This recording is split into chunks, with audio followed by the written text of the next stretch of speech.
Right. How exactly does the path show to go? What exactly is the process? Well, I'm here to let you know exactly how it went for me today. Whoa. Now that was a crazy experience. And it didn't stop there.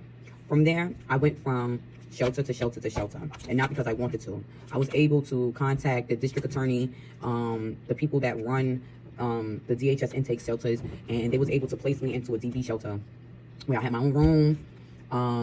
I had my own refrigerator. It was mine. You know, it wasn't like an apartment. It was literally like a dorm room. And it was excellent. I didn't even care if it was like a roommate. I didn't care. My thing was I wanted to just be somewhere safe where I'm not going to run into any of my family members or run into my abusers. You know, it's particularly my family members because that's who I was running from. So anyways, I was no longer pregnant at this moment. I just, you know, it was just too much in between that. The system was failing me every time I turned around. I had 2 jobs. I had to quit both my jobs in order for welfare and the shelter system to help me. I was doing construction and security. They said in order for me to get help from them, in order for me to get my voucher, I had to quit my job. And that's what I did. I went and quit my job. Thank God one of my jobs was through family. I was able to get back on at any moment that I wanted to. And I was on welfare. Welfare did not pay for me to eat, really. They gave me $200 in food stamps, but I mean, like, what is that? They gave me $91 in cash, and they gave me my voucher. Once I reached my 3rd shelter, because what happens when you're in a DV shelter with no children, even if you're pregnant, if you have no children, they will max you out, which means you can only stay maximum up until 180 days, unless they find some miraculous way to have you stay for longer than that, which I heard there are ways where you can stay longer than that. That's why I am mentioning that. But when I was in the shelter, I was moved 3 times because I maxed out and I refused to go to general pop, which is, you know, you go to intake. There's only 2 intake spots in New York, the Bronx and in Brooklyn. And my zone spot would have been Brooklyn. And I personally did not feel like that was an environment for me, being that I am DV. And this is an open place where people are coming from the street, dropping into these intake spots. And I did not want to encounter any family members. That was my thing. I did not want to run into any family. So I said no. Could I have went to the Bronx? Yes, but I just went through the struggle of being placed in the shelter 3-4 separate times in the Bronx, you know, like, so I kept on trying to get into the domestic violence shelter. They placed me once in Queens. They placed me once in like the borderline of Queens in Brooklyn, and then they placed me in the Bronx. My last place was the Bronx. It was the last stop on the D train. So, and I was working in Brooklyn all 3 times. I was working in Brooklyn. I did let them know that, but they did not like, it was no availability at the time, which I find it odd because now we have more people in the system and they have availability. They will keep someone in the in intake for an extra week or something like that until something opens up that's closer to their work or where their kids go to school at. You know, back then they were just throwing you anywhere. But like I said, I was very fortunate and I was very grateful to even be away from, I didn't even care if they placed me in Staten Island. Like, I just wanted to be away from my family.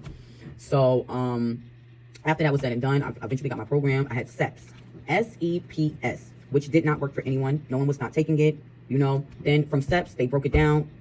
They broke LINK. They had like 5 or 6 different links. One for singles, families, people with, you know, STDs, people aging out of foster care. It was all different type of vouchers. Then they linked, like a couple of months later, they just blended everything into one. SEPS, LINK, and everything eventually became City FEPS. So now we have City FEPS, and it's another city, I think, FEPS. It's City FEPS and FEPS. It's because no longer Section 8 is open. They keep saying Section 8 is open, but ain't nobody getting. Wait, I'm not playing that game. I've been on there since I was 18, 33 now. So, like I said, the system completely failed me. I eventually did not have my child because I'm like, I have to have a kid in order for me to have a kid. I mean, to have an apartment, and I don't feel like that's right. You know what I mean? Like, my child coming into a broken, I already don't have family I can trust. I don't have a baby father. I don't, you know what I mean? Like, my baby father is just all over the place. I don't feel like this is the best option to have a child. That's the reason why I did not have my child. So, I didn't have no good friends. I didn't have no family. It was just bad. So, a couple of years later, I got into an altercation at my job. I started renting a room.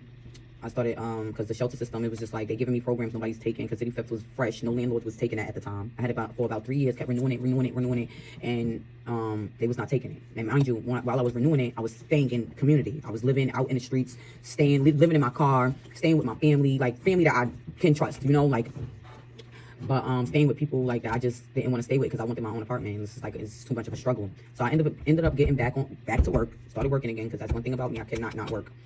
Started saving my money up, you know, whatever I needed to do. Rooms at the time was like $1,500, you know, studios is like $1,800.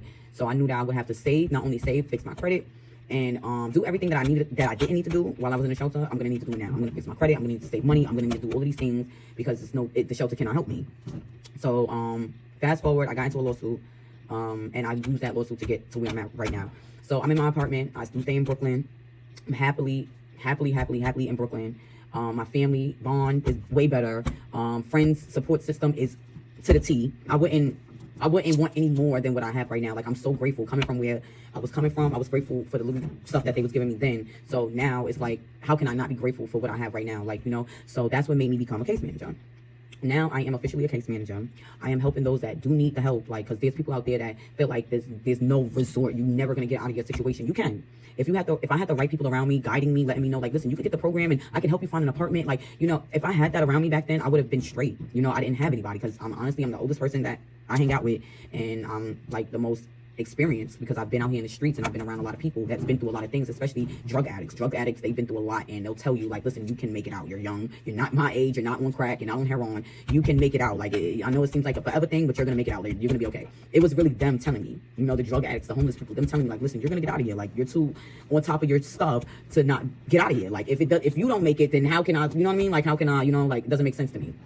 So, now I am here, case managing, helping people, because that's what I want to do. I want to help people, specifically my younger generation, 18, 19, fresh, you know, working, going to school, just trying to build their life before they try to have a kid or try to make society a big part of their life. You know, like, let's focus on you. Let's focus on you so that way you can be a productive part of society and yourself. You know what I mean? Because you cannot be good for the society if you're not good for yourself. So I'm here, I'm happy, and I'm passionate.